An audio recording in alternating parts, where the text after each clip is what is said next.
First ಹೋದಾಗ ನನಗೆ comedy ಕಿಲಾಡಿಗಳು ವೇದಿಕೆ ನಿಜವಾಗ್ಲೂ ನನಗೆ ಅದು ಏನೋ ನಾನು ತುಂಬ ಕಡೆ ಹೇಳಿದ್ದೀನಿ, ಅದು ನನ್ನ ಎರಡನೇ ತಾಯಿ ಅಂತಲೇ ಹೇಳಬೇಕು ನಾನು ಆ್ಯಕ್ಚುಲಿ. ಯಾಕಂದರೆ ಅಲ್ಲಿಂದ ಬಂದಮೇಲೆ ಮತ್ತೆ ಎಲ್ಲೂ ತಿರುಗಿ ನೋಡೋಕ್ಕಾಗಲಿಲ್ಲ. ಚಿತ್ರರಂಗ ಕೈ ಹಿಡಿತು, ಕಾಮಿಡಿ ಕಿಲಾಡಿಗಳು ವೇದಿಕೆ, ಅದರಿಂದ ಸಿಕ್ಕಂಥ ಜನಗಳ ಪ್ರೀತಿ, ಅವರ ಆಶೀರ್ವಾದ, ಇದೆಲ್ಲವುದು ಇದುವರೆಗೂ ಕರ್ಕೊಂಡ್ಬಂದು ನಿಲ್ಲಿಸಿದೆ ನಮ್ಮನ್ನು. ಇನ್ನೂ ಅದೇ ಪ್ರೀತಿನೇ ಮುಂದುವರ್ಸ್ಕೊಂಡು ಹೋಗುತ್ತೆ ಅನ್ನೋ ನಂಬಿಕೆ ಇದೆ. ಕಾಮಿಡಿ ಕಿಲಾಡಿಗಳು ವೇದಿಕೆ ನನ್ನ ಜೀವನದ ಆ ಮೊದಲನೇ ಸ್ಕಿಟ್ ಏನು ಬಂದೆ ನಾನು ಲೇ ಅಂದ್ಬಿಟ್ಟು ಮಾತುಗಾರ ಮಲನೋರು ಇದರಲ್ಲಿ, ಅದು ಇನ್ನೂ ಸುಮ್ಮನೆ ಮಲಗಿದಾಗ ಕಾಮಿಡಿ ಕಿಲಾಡಿ ಅಂದ ತಕ್ಷಣ ಫಸ್ಟ್ ಅದೇ ನೆನಪಾಗುತ್ತೆ ನನಗೆ.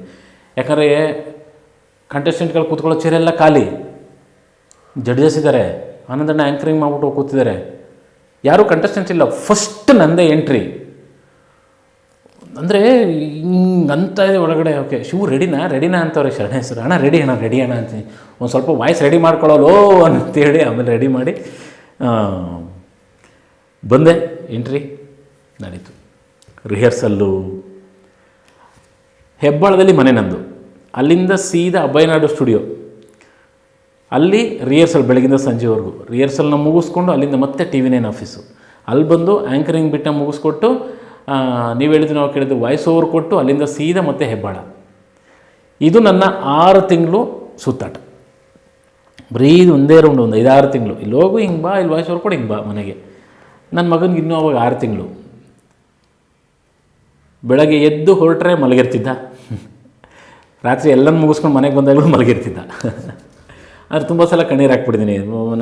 ನನ್ನ ವೈಫು ಅವ್ರನ್ನೂ ಸಮಾಧಾನ ಮಾಡೋದು, ಒಳ್ಳೇದಕ್ಕೋಸ್ಕರ ಆಗ್ತಿರೋದಿವಲ್ಲ. ಈಗ ಮಗು ಬಂದಾಗ ಮುದ್ದಾಡಿ ಆಯಿತು ಹೊರಡಿ, ನಂತರ ಅವನಿಗೆ ಕೆಮ್ಮಾಗಿತ್ತು, ನೆಗಡಿ ಆಗಿತ್ತು, ನಾನು ನೋಡ್ಕೊತೀನಿ ನೀವು ಹೋಗಿ ಅನ್ನತ್ರ. ಅದಕ್ಕೆ ಹೇಳಿದ್ದು ಆ ಹೆಣ್ಮಕ್ಳು ಕೊಡೋ ಶಕ್ತಿ ಇದೆಯಲ್ಲ ನಮಗೆ, ಅದು ತುಂಬ ತುಂಬ ಎತ್ತರ ಕರ್ಕೊಂಡು ಹೋಗುತ್ತೆ ನಮ್ಮನ್ನು ಅಂತ. 6 ತಿಂಗಳು ಆ ಥರ ಆಯಿತು. ಕೊನೆಗೆ ನಾನು ಈಗಲೂ ಅಷ್ಟೇ, ಈಗಲೂ ನನಗೆ ತುಂಬ ಬೇಜಾರಾಯಿತು. ಎಲ್ಲ ಮನಸ್ಸಿಗೆ ಏನೋ ಒಂಥರ ಅನ್ನಿಸ್ತು.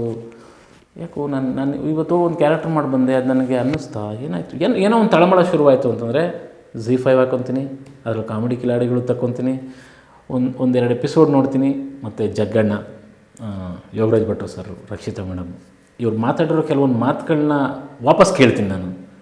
ವಾಪಸ್ ಕೇಳಿದಾಗ ಮತ್ತೆ ಎಲ್ಲೋ ಒಂದು ಎನರ್ಜಿ ಬರುತ್ತೆ, ಮತ್ತೆ ನಡಿ ರೈಟ್ ಹೋಗೋಣ. ಸಾರಿ ಇಂಟರಪ್ಟ್ ಮಾಡಿದ್ದೀನಿ. ಜಗ್ಗಣ್ಣ ಪ್ರತಿ ಬಾರಿ ಒಂದು ಮಾತು ಹೇಳ್ತಾರೆ, ಇವರೆಲ್ಲ ಹಳ್ಳಿ ಪ್ರತಿಭೆಗಳು, ಇವ್ರು ಬೆಳಿಬೇಕು, ಇಂಥವ್ರು ಬರಬೇಕು ನಮ್ಮ ಇಂಡಸ್ಟ್ರಿಗೆ ಅಂತ. ಅವ್ರ ಬಗ್ಗೆ ಹೇಳೋದಾಗ್ತದೆ ಅದೇ ನಾನು ಈಗಲೂ ಹೇಳಿದ್ನಲ್ಲ, ನನಗೊಂದು ಸ್ವಲ್ಪ ಬೇಜಾರಾಯಿತು, ಏನೋ ಒಂದು ಆಯಿತು ಅಂತಂದರೆ, ಮನೇಲಿದ್ದೆ ಅಂತಂದರೆ ZEE5 ಹಾಕು, ಕಾಮಿಡಿ ಕಿಲಾಡಿಗಳು ತೆಗಿ, ಒಂದು ಕಡೆಯಿಂದ ಎಪಿಸೋಡ್ಗಳನ್ನ ನೋಡ್ಕೊಂಡು ಹೋಗುವಂಥ. ಜಗ್ಗಣ್ಣ ಅದು ಅವರು ಅನುಭವದ ಸಾಗರ ಅವರು. ಮತ್ತು ತುಂಬ ಓದ್ಕೊಂಡಿದ್ದಾರೆ ಅವ್ರ ಮಾತಿಂದ. ಅಂದರೆ ಅವ್ರ ಮಾತಲ್ಲಿ 2 ಅರ್ಥಗಳು ಬರುತ್ತೆ. ಒಂದು, ನಾವು ನಕ್ಬಿಡ್ತೀವಿ ಜಗಣ ಹೆಂಗೆ ಅನ್ಬಿಟ್ರು ಅಂತ. ಜಗಣ ಅಂದ್ರಲ್ಲ, ಒಂದು ಸಲ ಆಲೋಚನೆ ಮಾಡಿದ್ರೆ ಅವ್ರು ಇಷ್ಟೇ ಉದ್ದ ಮಾತಾಡಿದರೆ ಅದರಲ್ಲಿ ಇಷ್ಟ ಅರ್ಥ ಇರುತ್ತೆ. ಮತ್ತು ತುಂಬ ಪ್ರೀತಿ. ಈ ಹಳ್ಳಿ ಪ್ರತಿಭೆಗಳು ಅಥವಾ ನಮ್ಮ ಕಾಮಿಡಿ ಕಿಲಾಡಿಗಳು ಶುರುವಾದಾಗಿದ್ದನೂ ಅಷ್ಟೇ, ತುಂಬ ಪ್ರೀತಿ. ಹೊಗಳಿದ್ದಾರೆ, ಬೈದಿದ್ದಾರೆ,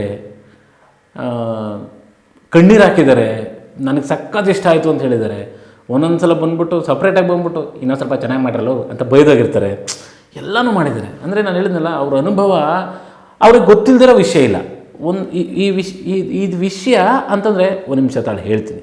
ಅದು ಹೆಂಗೆ ಬಂತು ಗೊತ್ತಾ, ಅದು ಹೆಂಗಾಯಿತು ಗೊತ್ತಾ, ಇದು ಯಾವ ಕಾಲದ್ದು ಗೊತ್ತಾ, ಯಾವ ಕಾಲಘಟ್ಟದ್ದು ಅನ್ನೋದನ್ನು ಇಟ್ಕೊಂಡು ಅಷ್ಟು ವಿಸ್ತಾರವಾಗಿ ವಿಷಯನ ಬಿಡಿಸಿಡ್ತಾ ಹೋಗ್ತಾರೆ. ಜಗ್ಗಣ್ಣವ್ರ ಮುಂದೆ ನಾನು ಆ ಸ್ಟೇಜಲ್ಲಿ ಅವ್ರ ಪ್ರತಿಯೊಂದು ಮಾತುಗಳು, ಅದಕ್ಕೆ ನಾನು ಹೇಳಿದ್ದು ಇವಾಗ ಪದೇ ಮತ್ತೆ ನೋಡ್ತಿರ್ತೀನಿ ಅಂತಂದರೆ ಅವ್ರ ಮಾತುಗಳು ಮತ್ತೊಂದಷ್ಟು ದಿನ ಸ್ಫೂರ್ತಿ ಕೊಡುತ್ತೆ ನಮಗೆ. ಮತ್ತೆಲ್ಲರ ಬೇಜಾರಿರುತ್ತೆ, ಮತ್ತೆ ಹಾಕೊಂಡು ನೋಡ್ತೀನಿ. ಮತ್ತೆಲ್ಲ ಅವ್ರ ಮಾತುಗಳನ್ನ ಕೇಳಿದಾಗ, ನೋಡೋ ಚೆನ್ನಾಗಿ ಮಾಡ್ಬೇಕಂಡ್ರೋ, ಹಿಂಗಿತ್ತು, ಸಖತ್ತಾಗಿತ್ತು, ಅವು ಅಂತ ಹೇಳ್ತಾರಲ್ಲ, ಅದು ಮತ್ತೆ ಒಂದು ಸ್ಫೂರ್ತಿ ಕೊಡುತ್ತೆ ನಮಗೆ. ಮುಂದಕ್ಕೆ ಹೋಗ್ತಾ ಇರ್ತೀವಿ. ಜಗಣ ಜೊತೆ ಆ್ಯಕ್ಟಿಂಗ್ ಮಾಡಿಲ್ಲ ಇನ್ನೂ ನಾನು, ಅದೊಂದು ಬೇಜಾರಾಯ್ತು ನನಗೆ. ಅದೊಂದು ಎಕ್ಸ್ಪೀರಿಯೆನ್ಸ್ ಆಗಬೇಕು ನನಗೆ ಅನ್ನೋದು. ಇನ್ನು ಯೋಗರಾಜ್ ಭಟ್ ಸರ್,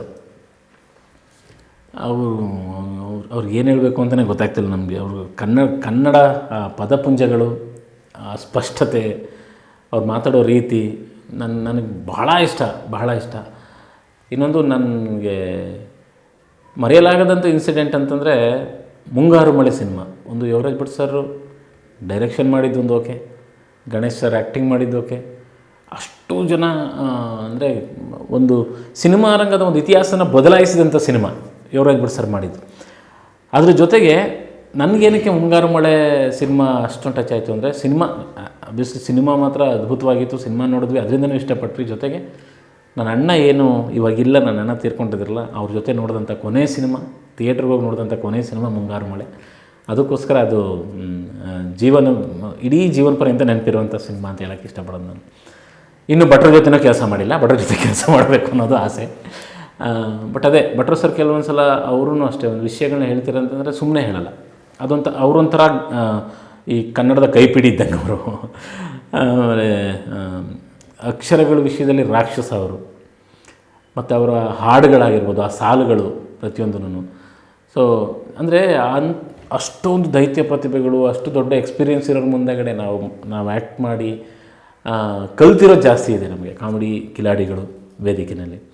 ಇನ್ನು ರಕ್ಷಿತಾ ಮೇಡಮು ನನಗೆ ಗೊತ್ತಿಲ್ಲ, ನಾನು ಯಾವಾಗ ನಮ್ಮ ಮಂಡ್ಯ ಸೊಸೆ ಮೇಲೆ ಕಣ್ಣಾಕ್ತೀನಿಲ್ಲ ಅನ್ನೋ ಥರ ಬೈಯೋದು ಇವನಿಗೆ, ಸಂಜುಗೆ, ಈ ಥರ ಎಲ್ಲ ಮಾಡ್ತಿದ್ವಿ. ರಕ್ಷಿತಾ ಮೇಡಮ್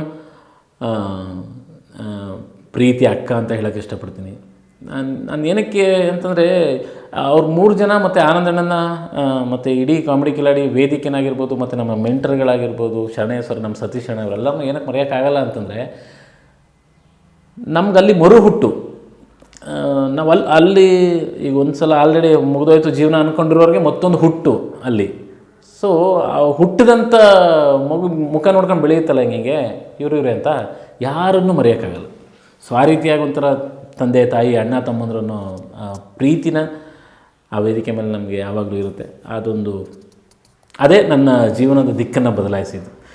ಇನ್ನು ಅದಾದ ನಂತರ ಹೊರಟಲ್ಲ, ಅಯೋಗ್ಯ ಇಂದ ಹಿಡಿದು ಇವಾಗಿನವರೆಗೂ ಇವಾಗ ಶೂಟಿಂಗ್ ಆಗ್ತಿರೋವಂಥ ಗಣ ಸಿನಿಮಾ, ಅಂದರೆ ಪ್ರಜ್ವಲ್ ದೇವರಾಜ್ ಸರ್ದು ಗಣ ಸಿನಿಮಾ, ನೀನಾಸಂ ಸತೀಶ್ ಅವ್ರದ್ದು ಮ್ಯಾಟ್ನಿ, ಈ ಶೂಟಿಂಗ್ ನಡೀತಿದೆ ಈಗ. ಸೊ ಇಲ್ಲಿವರೆಗೂ ಬಂದಿರೋದಕ್ಕೆ ಆ ಒಂದು ವೇದಿಕೆ ಕಾರಣ. ಇದ್ರ ಮಧ್ಯೆ ಮತ್ತೊಂದು ಚಾನಲಲ್ಲಿ ಒಂದು ಪ್ರಮೋಷನ್ನು ಆ್ಯಂಕರಿಂಗು ಮಾಡ್ಬೋದು ಅಂತ ನಮ್ಮ ಸತೀಶ್ ಅಣ್ಣ ಕರೆದು ಸ್ಟಾರ್ ಸುಬ್ರಹ್ಮಣ್ಯನ ಆ್ಯಂಕರಿಂಗು ಕೂಡ ಮಾಡಿಸಿದ್ರು. ಅದು ಖುಷಿ.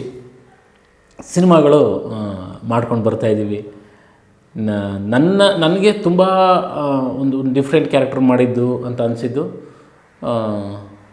ನಾನು ಮತ್ತು ಗುಂಡ ಒಂದು ಸಿನಿಮಾ ಆಗಿರ್ಬೋದು. ಅದು ಬಿಟ್ಟರೆ ನನಗೆ ರಾಬರ್ಟ್ ಸಿನಿಮಾ, ತರುಣಣ್ಣನಿಗೆ ತುಂಬ ಥ್ಯಾಂಕ್ಸ್ ಹೇಳೋಕ್ಕೆ ಇಷ್ಟಪಡ್ತೀನಿ. ಯಾಕಂದರೆ ನನ್ನ ಜೀವನದಲ್ಲಿ ಮತ್ತೆ ಆ ಥರ ಪಾತ್ರ ಸಿಗುತ್ತೋ ಇಲ್ಲೋ ಗೊತ್ತಿಲ್ಲ. ಆಮೇಲೆ ಮಾಡೋಣಲ್ಲ.